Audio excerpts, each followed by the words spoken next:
आपने 15 लाख करोड़ रुपए अपने पूंजीपति दोस्तों का माफ किया है, उसका हिसाब कौन देगा? देश की जनता को तो आप 82 करोड़ लोगों को 5 किलो राशन पे जिंदा रखे हुए हैं। हमें मंदिर और मस्जिद दिखाकर हमारा ध्यान बांटा जा रहा है। 400 पार का नारा तड़ी पार होगा, आप चिंता मत कीजिए। उनको जेल में यातनाएं दी जा रही हैं, उनको परिवार से मिलने नहीं दिया जा रहा है। तो ये कितने खतरनाक लोग हैं जो केंद्र की सत्ता में बैठे हुए तानाशाह हैं।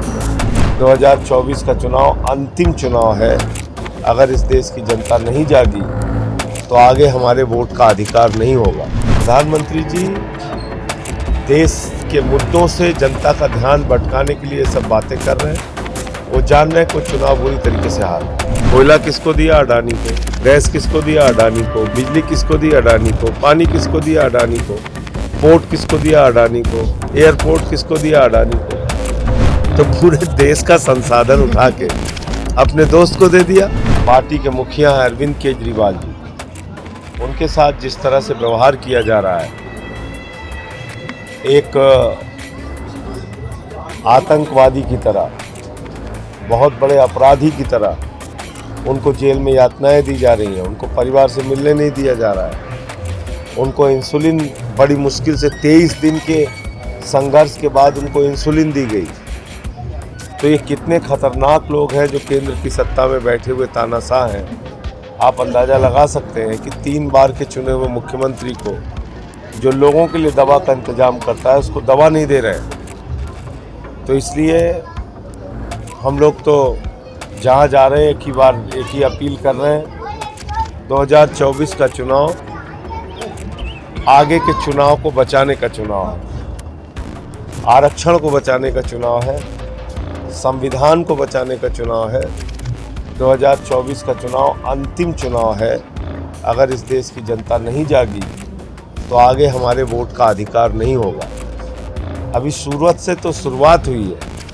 आपने देखा बगैर चुनाव के बीजेपी जीत गई सूरत में। यही हाल पूरे देश में होगा।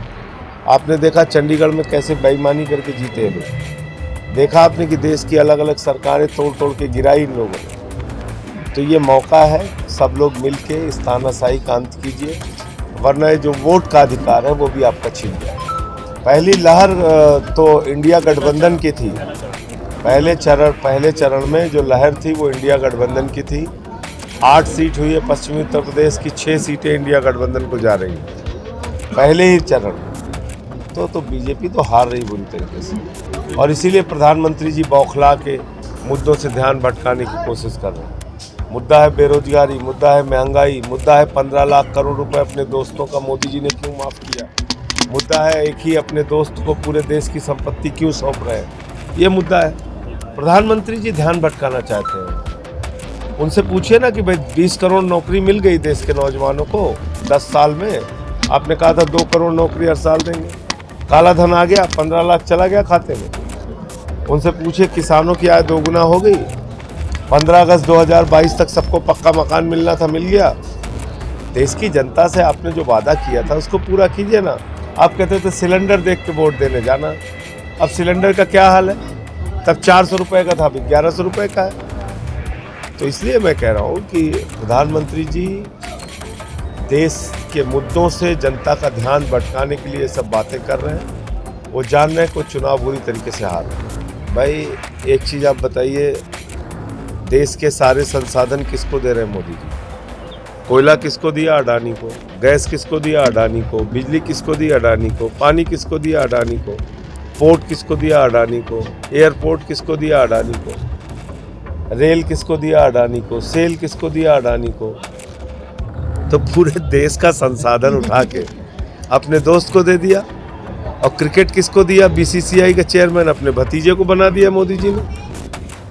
तो सारे जो गुजरात के इनके दोस्त हैं उनको तो सारा कुछ पूरे देश की बैंक लूटने को कह दिया इन्होंने। मेहुल चौकसी, नीरव मोदी 20,000 करोड़ रुपए लूट लेता है बैंकों का। विजय माल्या 10,000 करोड़ लूट लेता है। 6,000 करोड़ नितिन संदेशा ने लूट लिया। 3,000 करोड़ ललित मोदी ने लूट लिया। इसका हिसाब कौन देगा? आपने 15 लाख करोड़ रुपए अपने पूंजीपति दोस्तों का माफ़ किया है, उसका हिसाब कौन देगा? देश की जनता को तो आप 82 करोड़ लोगों को 5 किलो राशन पे जिंदा रखे हुए हैं।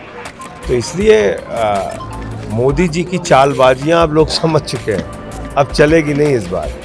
इस बार ये सब नहीं चलना है, इस बार बिल्कुल नहीं चलना है। सभी को ज्ञान बांटा जा रहा है, ये हिंदुस्तान बांटा जा रहा है। हमें मंदिर और मस्जिद दिखाकर हमारा ध्यान बांटा जा रहा है। तो इसलिए जो ध्यान बांटने की कोशिश की जा रही है ये कामयाब नहीं होगी मोदी जी की। ये राहत इंदौरी के बेटे की लाइन है, कल उन्होंने पढ़ा, बहुत अच्छी लगी तो इसलिए आपको सुना दिया। क्या लग रहा है आपको 400 पार का नारा दे रहा मोदी? 400 पार का नारा तड़ी पार होगा, आप चिंता मत कीजिए। सब्सक्राइब करें आपका अपना चैनल न्यूज़ टाइम नेशन और हर खबर सबसे पहले पाने के लिए बेल आइकॉन जरूर दबाएं। और हाँ, खबरें पसंद आ जाएं तो लाइक और शेयर करना ना भूलें।